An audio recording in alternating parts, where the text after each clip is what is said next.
Hi, everybody.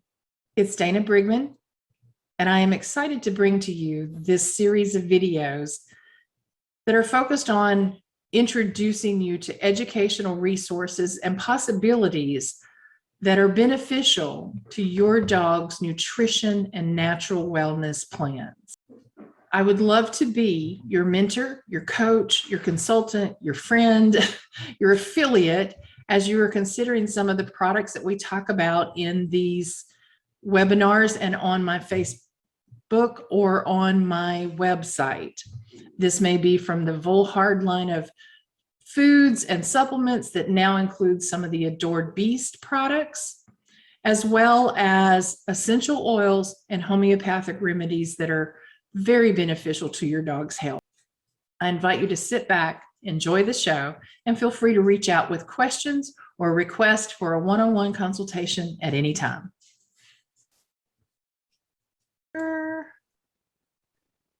Okay, good morning, everybody. Actually, you may be watching this at a different time of day when you see this, but I'm Dana Brigman from, I was going to say the Canine Coach, but I am weaning out of that business and moving only into natural wellness and nutrition for animals in 2022. So you'll learn more about that.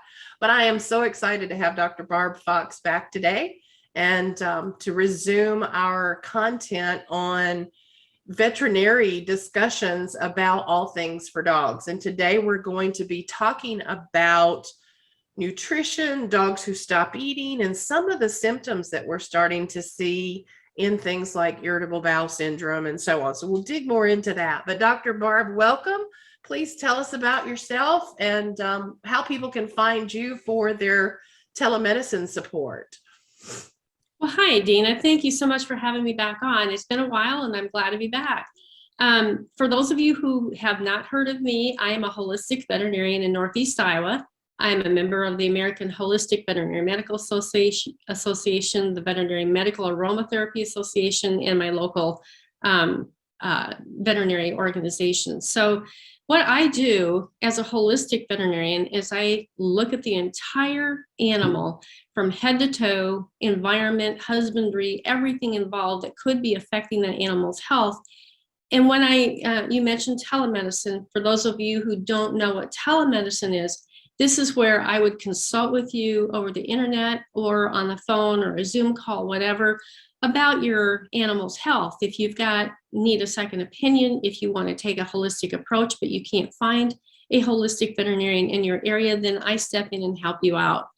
Now, how you can contact me, I'll give you my website because there is a way to find out all the details about the telemedicine consulting sessions. And my website is barbfoxdvm.com. And if you go to that website, go to the top of the page and click on the link that says all courses. That'll bring up all the online courses that I have, but there's a special section called coaching. If you click on that, then you'll get all the details and you can actually purchase a consulting session with that link. Awesome. Okay.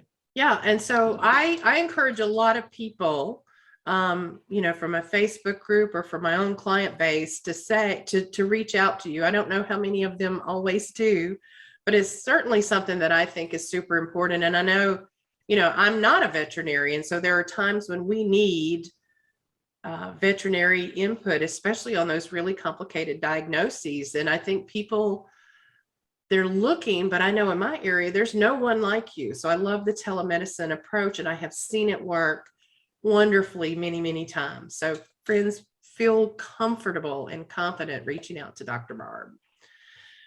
So as we move into today's topic, we kind of started talking about nutrition, but it's going to take a few deep dives into some segments of this thing and see where it takes us. But, Dr. Barb, one of the things that I said is I find people who call me quite a lot who say, my dog has stopped eating, right? They've been eating whatever for a long period of time and they no longer will eat that.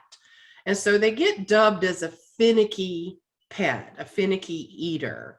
What are your thoughts on finickiness and why dogs may stop eating whatever's presented to them? That's That's a good question, Dana. A lot of times people will say, well, I fed my dog the same batch, the same kind of dog food forever, and then he just quit eating it. And then I'll say, do you realize that some of these companies, especially in the dry kibble industry, they change ingredients, they get different sources of product from, let's say that they were ordering from a certain company, an ingredient, whether it was the starch component of the dry kibble or whatever. There may be additives in that, there may be chemicals, there may be a different composition of that ingredient totally that goes into that food. The dogs, having their innate intelligence or their intuition and that sensitive smell that they have, that sense of smell that they have, they're going, this is different. I don't like this. I know this is not going to be good for me. Other things, Dana, I think that can affect that would be they just get tired of it. Maybe they've just gotten tired of that flavor and they want a little variety. A lot of times, though, I think what happens is there are other extraneous factors, meaning maybe they were vaccinated or they had one of those oral flea and tick heartworm pills, and it does up their stomach for a few days. And then we look at it as like, oh, they're just turning their nose up at the food when actually there's something else going on. So I think those are the main causes for a dog turning its nose up or being labeled finicky. If they're having issues with, we'll get into the details in inflammatory bowel disease here in a little bit, but if they are in the early stages of that, or they're starting to develop leaky gut, they just don't feel good until they quit eating. Mm-hmm. Yeah. So I like that you said some dogs know that what they're eating doesn't make them feel good, right? But I think it's hard for the pet parent to know that. So they often move into, well, I'm going to top this with something. I'm going to add some gravy or some toppers or some sprinkles or some pixie dust, right? When should we Right. when should we really think about, what is the dog trying to tell us? How do we make some assessments about, is it the food or is it something else? Do you understand I'm not sure. Well, I think clearly. Yeah, I understand your question. That's a tough one to answer, though, because I think if we let let's say we have our dog that is starting to turn up his nose at the food, give it a few days. As long as there's no vomiting, there's the activity, the energy level of your dog is fine. He just turns his nose up at his food. Dogs don't eat. We tend to think we have to eat on a schedule, and the dogs are like, there's some dogs that eat every other day. There's some dogs that eat once a day. Mm-hmm. Some dogs that like to graze during the day. So, I don't get too upset or too concerned, I should say, if they're off food for a few days and there are no other symptoms of any illness or disease. But if they start to show the vomiting, right, maybe they're having some loose stools, then it's time to get in for a veterinary assessment. Just to see what is going on. Blood work is always good, even though that's not definitive. But trying to put the pieces of the puzzle together. But when we get into the causes of inflammatory bowel disease or irritable bowel syndrome, then I'm going to go into a lot more detail on each one of the possible causes and how it can affect that dog's GI system. Okay. I'll also say that I have seen dogs that start skipping, for example, their morning meal, right? And you may start to see this or know about it also in like the Volhard food. The AM PM meal is typically a yogurt and a porridge, right? That's what they call it, a porridge, and the protein is given later in the day. And so that's a cold meal, right? That food is typically not warm, and some of the dogs are like, And my own dog, my own senior, who's, if I calculate right, he's going to be around 19 this year. And wow, he decided he wasn't going to eat his morning breakfast. And what I've started understanding, taking a look at, what Chinese medicine tells us and the energetics of food, is that his food was not warming his bones, so to speak. He needed to be up and awake for a little while. He preferred it to be at brunch time, and he preferred it to be warm, almost stew-like foods, right? So, and even adding in things like ginger or turmeric or things that are considered warming benefited him in that way. And he hadn't skipped a meal since I figured those things out. So I think a lot of times we panic and go, well, he's never stopped eating before, but he's also never been this age before. So I think there's a factor in that too, and that the cold weather elements can play a part in it.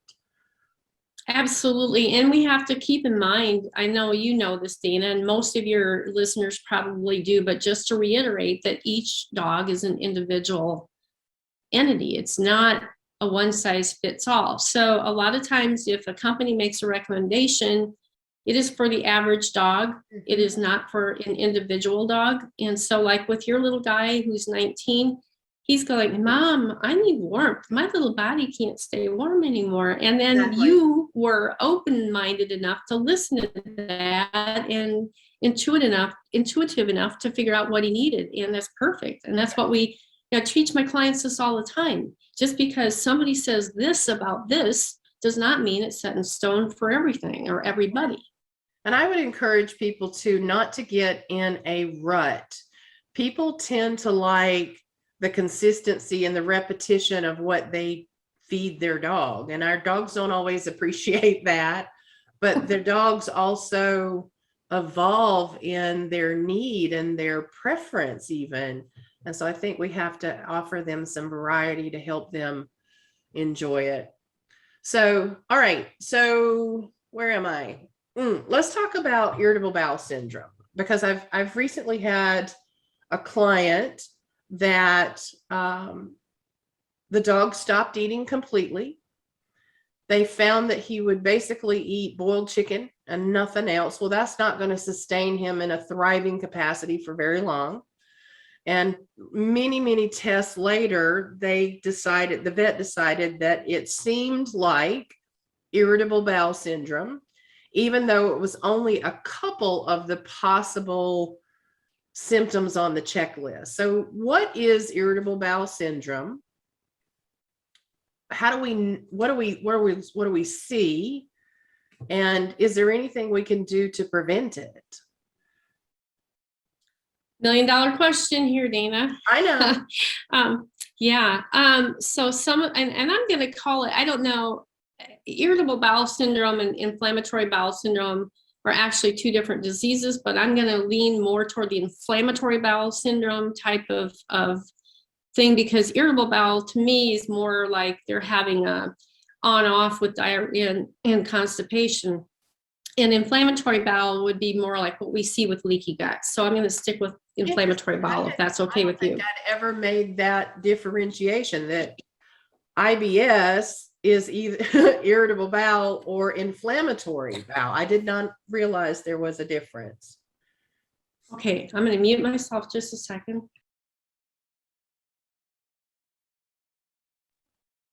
So when we think of inflammatory bowel disease, some of the symptoms, and not always, but some of the symptoms you'll see would be chronic intermittent vomiting. That means that it's been going on for a long time. It doesn't happen every day, but it's enough to be of a concern. Diarrhea, loose stools, mucousy stools, those are all a sign that could be associated with IBD. Your finicky eater, your dog that just kind of picks at the food or loses its appetite. Maybe there's some minor weight loss.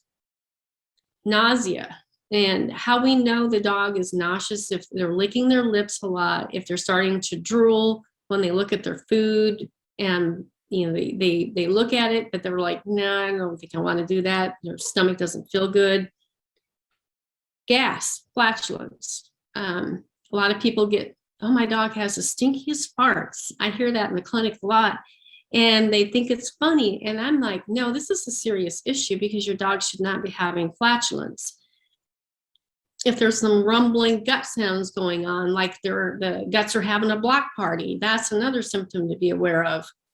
And bloating. A lot of times clients will say, I just touched my my dog's stomach and it's really tight and it feels like a drum.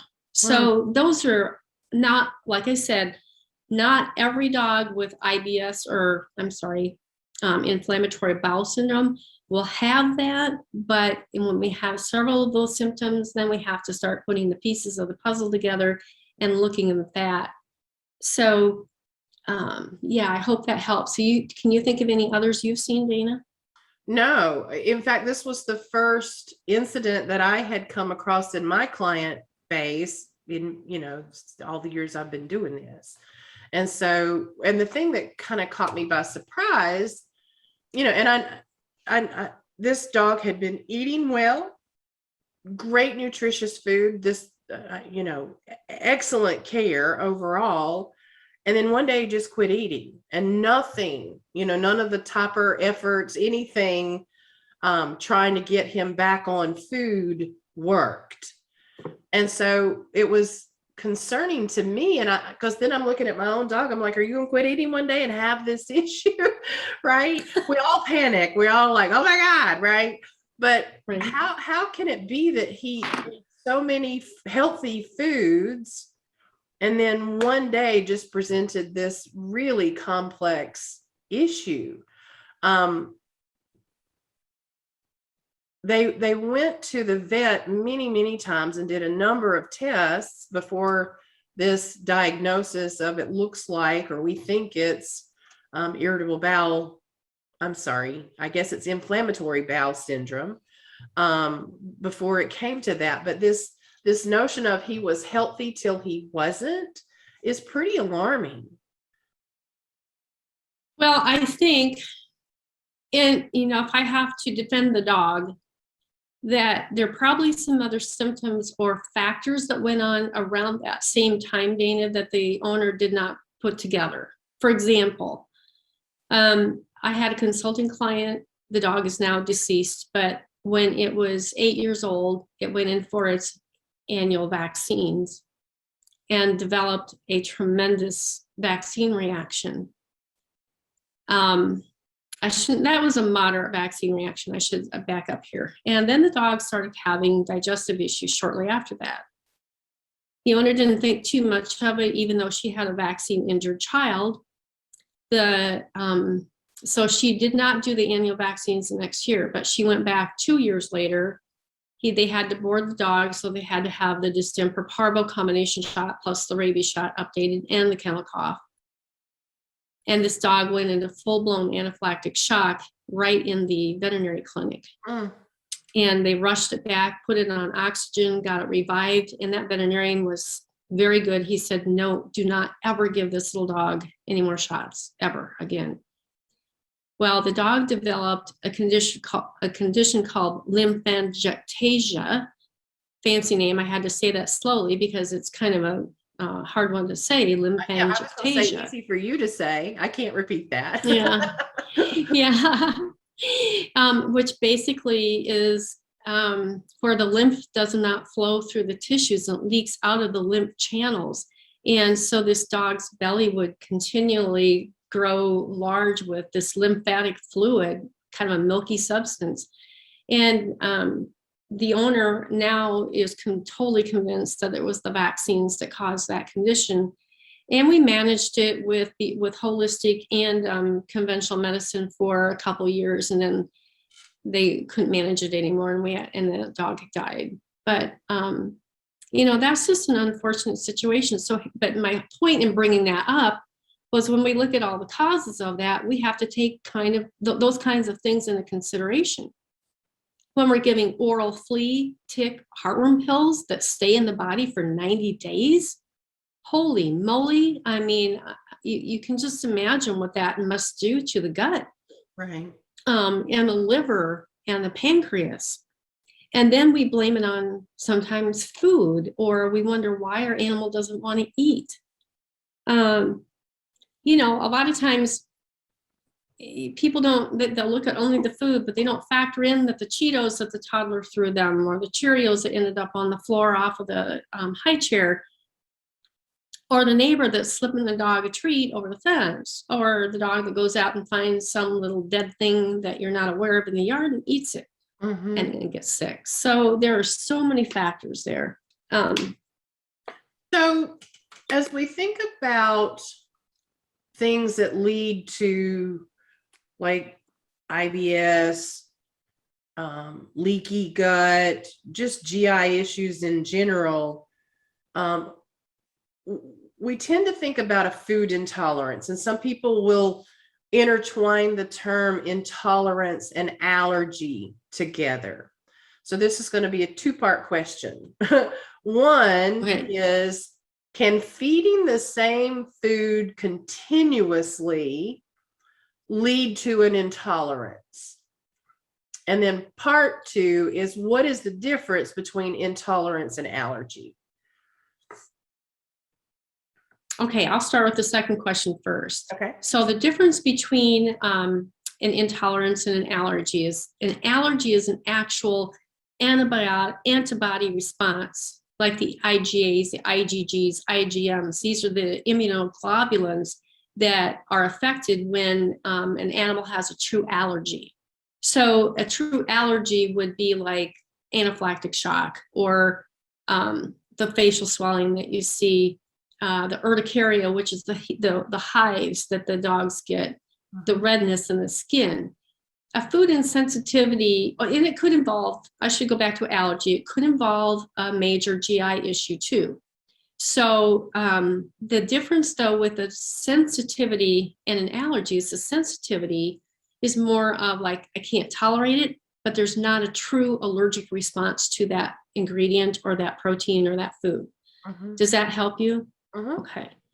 And then what was the first part of the question? The first question you asked? Eating the same foods, or even like the same protein over and over and over for a long period lead to an intolerance? Can the body get like, I'm burned out on this, no more? Well, I think what happens is that the body's, or let's talk about the gut microbiome. This is the bacterial population in the gut that helps digest things out. I don't know how many pounds an average dog has in their gut, but they say that people have 5 pounds of bacteria in their gut. Wow. And that's for helping digest things and ferment and metabolize and uptake and all that stuff. So if we feed the same food over and over and over and over, I don't think the body gets burnt out on that, but the microbiome adjusts or customizes itself to only seeing that food.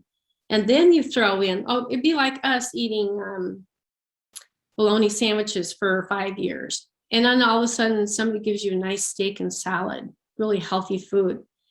And probably what's going to happen is you're going to poop it out or you're going to puke it out, because your body is not used to digesting that. So that's why the experts recommend rotating the animal proteins, different kinds of foods, exposing them to a lot of different things so that the gut has more of a variety that it can choose from and how it digests and metabolizes all of that. Right. So that leads me to a question that I didn't prepare you for, but you hit on it, so I know you've got the answer. When I first started learning about converting dogs from kibble to raw food, what I learned was their bodies, their GI system is not making the digestive enzymes that it needs to process fresh food, right? That it shut off the things that would be necessary to digest fresh food, and it's going to take a while for those to kick back on. And part of why we need to support the transition with digestive enzymes and probiotics and things of that nature. So is that correct? Accurate? Yeah. Again, here we need different strengths or different, what am I trying to say? Strains. Like, yes. And so I always suggest, even if a dog has a really good diet, digestive enzymes are not going to hurt a thing, because our enzymes are so vital. They say that probably every second in your body, you're having at least 30,000 different enzymatic reactions going on. and you need those enzymes to keep those reactions going. So yeah, I think that when you're transitioning from, the dry kibble over to the raw food is very, very important to even start with maybe even a lightly cooked diet before you go totally raw, just to give that gut microbiome a chance to catch up and adapt to the new stuff. Okay. And so when we think about transitioning a dog to fresh foods, I have a number of people who said, now granted, most times when you put down a bowl of raw meat, the dog's like, heaven, I love this. But then we have a few that are like, I'm not touching that. And then the people think, oh, he doesn't like raw, or, oh, he doesn't whatever. So can you speak to those dogs who are like, I don't know what to do with this fresh food, and I would rather eat my kibble? What is going on there? I tend to liken it to the kid who's always been fed McDonald's and says, I'm not eating that green stuff. Exactly. And that's what happens, is that the pet food companies are very, very good about how they flavor all of these kibble foods. And it's kind of like what you said, a kid gets used to having junk food all the time. And that's what dry kibble is. It's junk food. It's starch. It's processed. It's flavored tremendously. So the dogs go like, yeah, I don't think so. The other thing is some dogs get used to a certain texture. And they may, like even try the raw food and spit it out because that's kind of, wow, what is that? So I'm thinking that, like you might have mentioned earlier, that if we can give them a little bit of lightly cooked food for a while, or mix, and I hate to say this, but just mix a little of the new food in with the kibble. I hate doing that, but just to get them to associate the new food with, the old taste, kind of like the cellular memory is there, and it's still going to taste good to them. And then eventually, hopefully they'll accept the new food. Right. Okay. So we kind of got off track with the IBS a little bit, and just clarify for me, why would it suddenly present? That's this intolerance thing starting to build up under the hood. The microbiome not being able to manage it anymore. Is that right? Am I understanding that correctly? Well, I don't think inflammatory bowel disease comes on suddenly. I don't. I mean, I know the symptoms of it. And let's back up here, talking about symptoms. I would even consider the whole syndrome, inflammatory bowel disease or syndrome, as a symptomatic type of thing. We've got the vomiting, we've got the diarrhea, we've got the lack of appetite. That's not a disease. Those are symptoms. So that's kind of like an alarm system for the body. It's like, okay, so why are we having this? If a dog suddenly quits eating and then is suddenly labeled IBS or inflammatory bowel disease, IBD, I would be really leery about that diagnosis. There can be things like tumor formation. There can be pain that causes a dog to lose its appetite. There can be parasites that come out. And I know we talked about that in the beginning, and I can get into a little more detail on that too. Well, we talked about that before we started the recording, so I'll let you decide how much you want to disclose here. Yeah, I'm not going to disclose my personal experience with that, but I think that, a lot of people don't, they'll take a stool sample in, and the veterinarian will run it right in the office. And basically that means we're taking a little bit of poop sample, adding some solution to it to make the eggs. What we're looking for is the eggs of these parasites. We're not looking for adults. A lot of people say, well, I'll never see worms in my dog's poop. Well, you won't, because the adults live inside, but they kick out the eggs.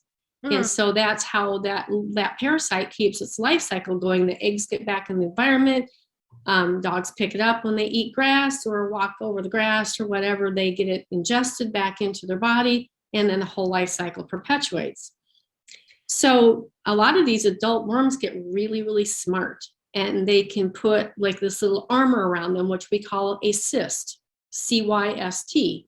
It's like this little shell where your wormers can't hit them. They're like protected. And then in times of great stress or other disease processes, oftentimes these parasites can come out, and then they can cause vomiting, diarrhea, lack of appetite, weight loss, that kind of thing. And we won't even be aware of it because we're not having the stool sample analyzed at the point where we're actually seeing that happen. Also, worms or parasites don't always. Issue. I'm just going to stop you for 1 second. Yeah, right. So the testing might not pick up the parasite because of timing.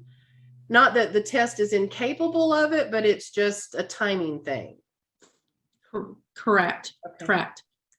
Yeah. And so a lot of parasites don't shed eggs all at the same time. So you might have them on a, like even for an entire week, not shed eggs. And then all of a sudden they start shedding.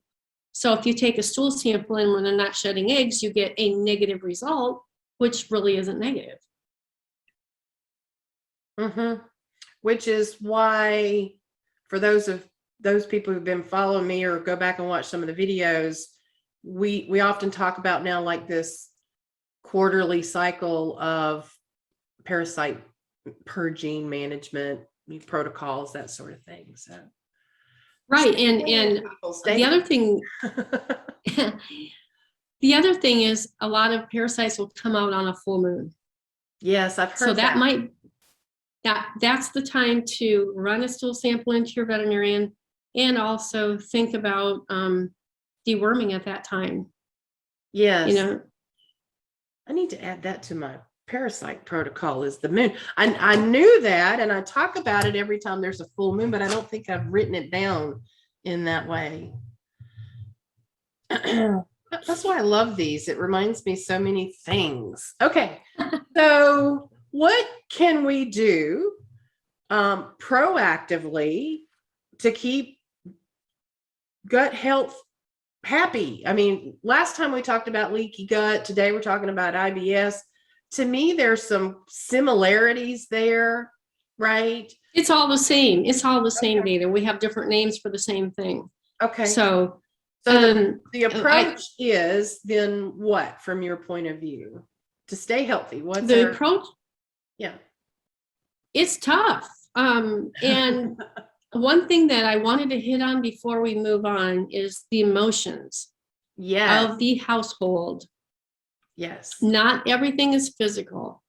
Stress, and I tell you what, with everybody being under undue stress over the last 2 years when this CVID 919 hit, the animals have picked up a lot on that. A lot of animals are coming and they're being adopted into homes where people are clingy, they're unsure, they're anxious, and then the dogs pick up on that, and then that can affect their digestive system very, very much so. So we have to think about the stress level, diffusing essential oils that are calming, that are safe and effective, that can also help with digestive issues. I'm all for the probiotics and digestive enzymes as well. And I think if we're not doing those. For all dogs, or are there some dogs that we need to say, we need to slow down the probiotics? Or because I've come across a few people who are giving far too many probiotics. Like you can overdo it. Oh, wow. Okay. I hadn't heard that. Well, I mean, it's kind of that.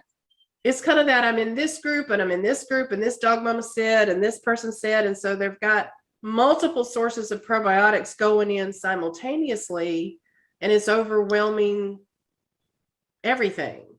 So everything in moderation, I think. But are there any bodies that shouldn't have a probiotic or a digestive enzyme? I have not come across anything that I would say absolutely not, but I do agree that people overdo it with the supplements, and then we have one neutralizing the other. That can totally happen. Yeah. But on a regular basis for the average dog, I would say let's do a probiotic, let's do a digestive enzyme, and as good a food as you can afford to feed. And dry kibble does not fit in that category. Right. Agreed. I want to go back to the emotion thing for a minute and just have you reiterate that, if you would, because I know that this dog that presented with this irritable bowel thing, there were some dynamics happening in that home the family members had 2 new jobs. The working from home was coming to a close. Lot of things happening there. And I mentioned that. But not everybody, when I talk about emotions paired with some, for lack of a better word, medical type condition, can see the relationship. Now, I can't diagnose anything medical. I can tell you what I suspect and then send them to people like you for additional help. But people have a very hard time with symptoms and emotions being related, especially when they have traditional vet oversight. Yeah, I totally agree. But what people don't realize is that our energy field, and when I talk about that, that's our electrical energy field that keeps our brain functioning, our heart beating, our muscles working, everything going, and we don't have to think about it. Mm-hmm. That energy field, all our animals have that same or a very similar energy field. Call it an aura, metaphysical field, whatever you want, is there. Now our fields can overlap. And theirs is bigger everything's than ours, connected. is it not? Their aura is bigger. It all depends. It all depends on their frequency. Now, if you're sick and you're stressed, you're depressed, anxious, your energy field is going to be very small. Mm-hmm. If you're feeling joyful, you're full of optimism, you're full of enthusiasm, your energy level is going to be out here. So just keep in mind that our energies can overlap, and our animals, I believe a lot of our animals, our pets, come to us as a guide, a protector, a companion, whatnot. They're there to teach us. And if our energies is not good and they pick up on it, they're going to try to fix it for us, Mm-hmm. but they're going to suffer the physical consequences of it.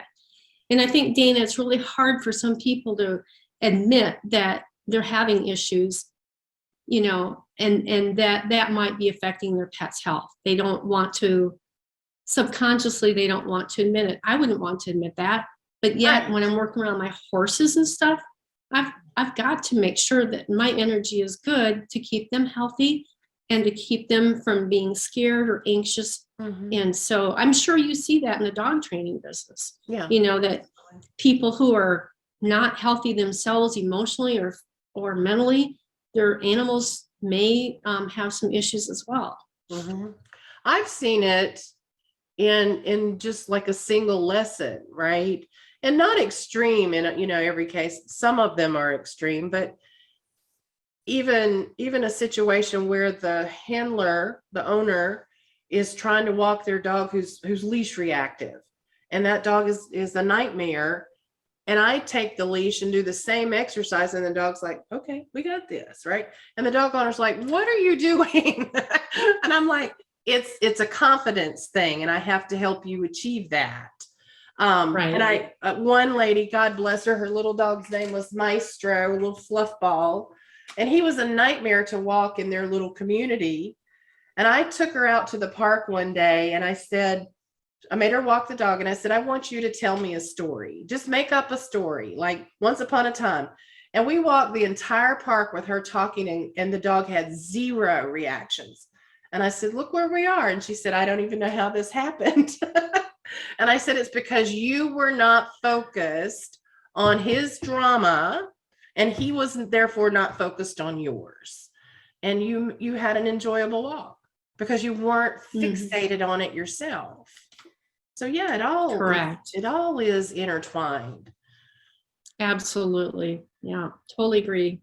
Okay, so where are we?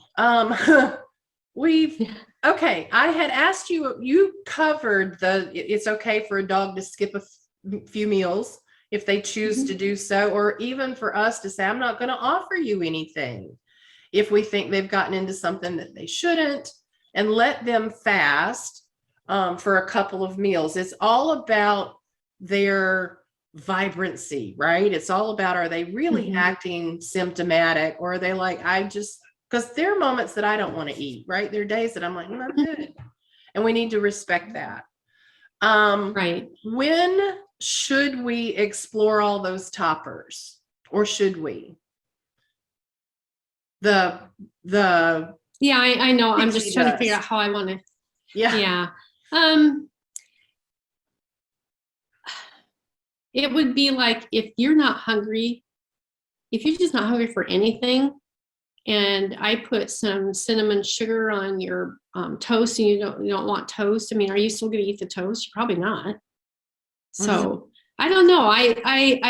I've never put toppers on. I've never tried to entice an animal to get to eat. Now, the exception would be like your kidney failure dogs, the dogs that they have the toxemia from the kidneys not working, build up in their system.